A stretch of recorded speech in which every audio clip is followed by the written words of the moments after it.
All right, second team left tackle. I'll just throw mine out here on this one. I kind of went back and forth on a couple guys, but I have to go with Tristan Wirfs, in Tampa and what he's done, making the transition from right to left after playing right his first 3, 4 years in the league and being a total stud over there, coming over playing left, and then right out of the gate, looking like he's been playing that his whole career.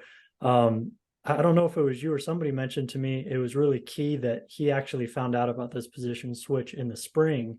So that really helped him make the transition because he had the whole, spring OTAs, training camp, all that to practice at it. And you could tell, I think, because he came out of the gates looking great.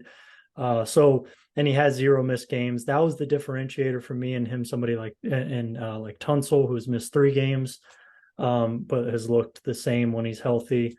Rashawn Slater at the Chargers hasn't missed a game, but he has an ankle that he's dealing with. He's been a little not totally himself. So for me, I went with Wirfs here, but curious if that was the same for you or not. It was. I just put and probably just more from playing the position and thinking it's just mind-boggling to me to be able to play both sides.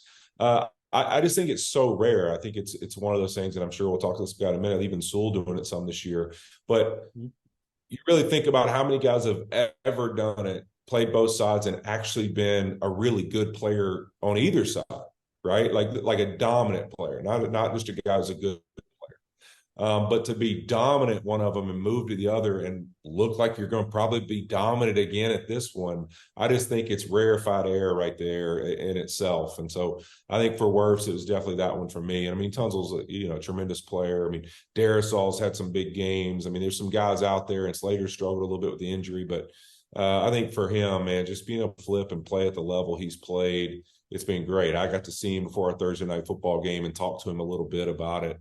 And he talked about just how different it is, learning his balance all over again on that side. And just shows you what a freak he is as well at his size to play left tackle after playing right.